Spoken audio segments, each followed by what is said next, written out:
I thought some of you may be interested to see how we clean some of our records. I collect vinyl singles, as a lot of you would know. In fact, I ran a mobile disco for 20 years. I've got a record here which is coming in a batch off eBay, and these have been sold to us as for craft use only, unplayable records. Now, that is so filthy, and this is the B-side to Tom Jones' Delilah's, which is Smile, and there's the A-side, and we'll just get the fluorescent light in the ceiling in such a way that you can actually see that that is absolutely filthy. What we're just going to do is pop the B-side on the Ultra record player, which I overhauled the other week, and we'll just see how it plays just for a few moments. So we'll go over to handheld mode.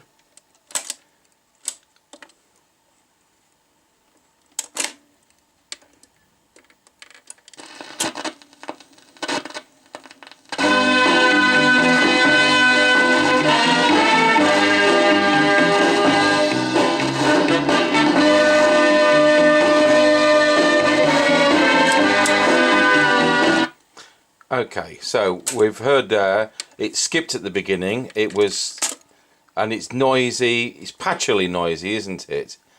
As you can see that filthy on the turntable. So we'll just go through what I do with records. So we've got two of these Disco Antistat, how's it pronounced?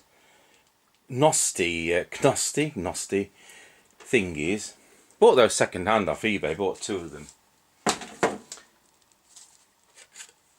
And basically what you're going to be doing is you put there's a 45 RPM adapter inside the, shall we say, the protector thing. So I put these on, so the A side, I'm just doing this the wrong way around now. The A side is the screw on bit. Because once I've covered it, I don't know which is the A side and the B side. So the fact I've got the arrow, I know that's the A side. And first of all, I'll just run it through one of those Disco Antistat. Now I'll make up the fluid here. It's no secret to what the formula is. And we use the RS Isopropyl alcohol, made for the printed circuit board market, and the RS deionized water, which is made for the printed circuit market.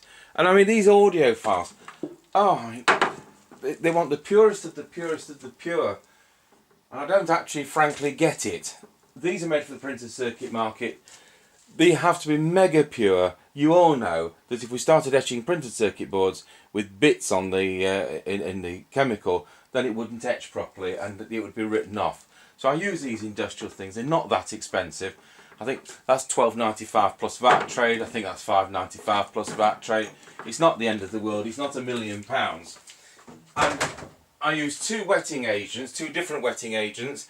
Yeah, I mean, everybody says use the Ilford wetting agent, the Ilford Toll, which we do, but we also have the Kodak one and the audio files. Oh, it leaves a residue. Well, it doesn't leave a residue for me, so I don't know where they've been. So it depends what's available. So what we do is, I say, we've loaded the disc onto that first. We start off with one of the Disco Antistats. We then go for the ultrasonic cleaner. We then put it in a second Disco Antistat, and then we use the automotive parts washer, which we'll just move the camera over so you can see that. So first of all, I'll just take the lid off that. This has a basket in, it's a 15 litre one, and we have got some thread in the basket so that the record is submerged under the fluid. Because with it having this cover on it, it is full of air, so it has a tendency to float. I like to run the temperature at at least 20 degrees, but if it went up beyond 37, then we would cease, because once the ultrasonic cleaner is on, although this is a heated one, and the thermostat has brought it up from 14, which was room temperature, where it's being stored, once you start using the ultrasonic cleaner, it's generating heat.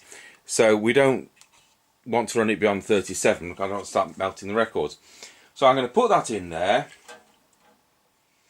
and I've got it for 2 minutes, and we'll press the start button. And I'll pause the camcorder whilst that happens. Okay, so it's just finished with the ultrasonic cleaner for the 2 minutes. And the reason I've thrown it through the Disco Antistat first, the one on the left of the ultrasonic cleaner, is so we get some of the initial muck off and that the grooves are wetted. Now, I'm going to take that out flat, and I'm going to drip it into that funnel which has got laboratory filter paper. And can you see that is actually muck which is coming out of the grooves through that ultrasonic cleaning, which is dripping into my filter. We then move across to an automotive parts washer, and I'm sure you have these in other countries as well as the UK. That's just got distilled water in it. That's all that's in it. It's got an internal pump and filter. I'm just going to run that through there and get some of that muck off that hasn't. Don't ever do that with the customer's record. I'm trying to lean over the camcorder leg there. So now I'm going to put it through the second Disco Antistat. So of course this is cleaner than the first one. Just run that through just like you would do. 3 turns one way, 3 turns the other way. I know there's other ones which are similar with the camel hairs, whatever they are inside. Just let that drip into there again. By running it through that funnel I can recover the fluid. Run it through my parts washer again.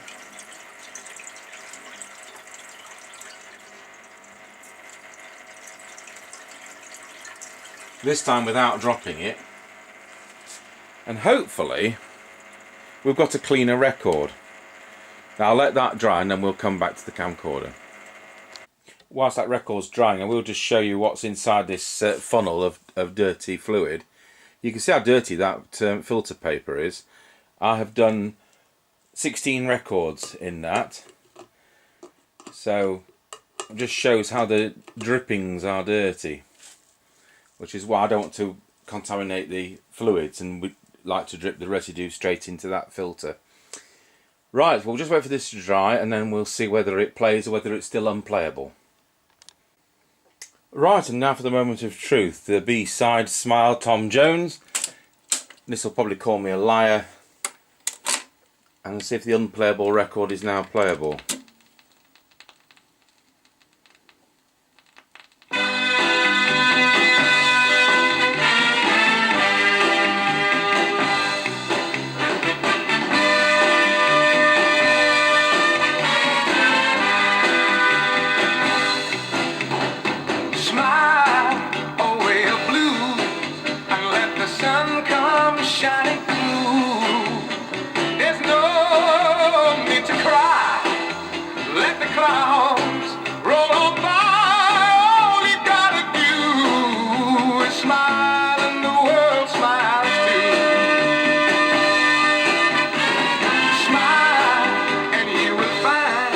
So I'll just turn that down. You know, there's these vacuum systems for cleaning records which are very expensive, and one of the reasons about that is the people don't like the fluid to stay on the record and just be in a drying rack. But you see, by washing the fluid off and out of the grooves using the parts cleaner with distilled water, I don't see any problem in just letting it dry naturally. So that's how we do it, and it works for us, and there's 12,000 records here, so there you go. I'm buying these as scrap, and they play alright for me after that treatment.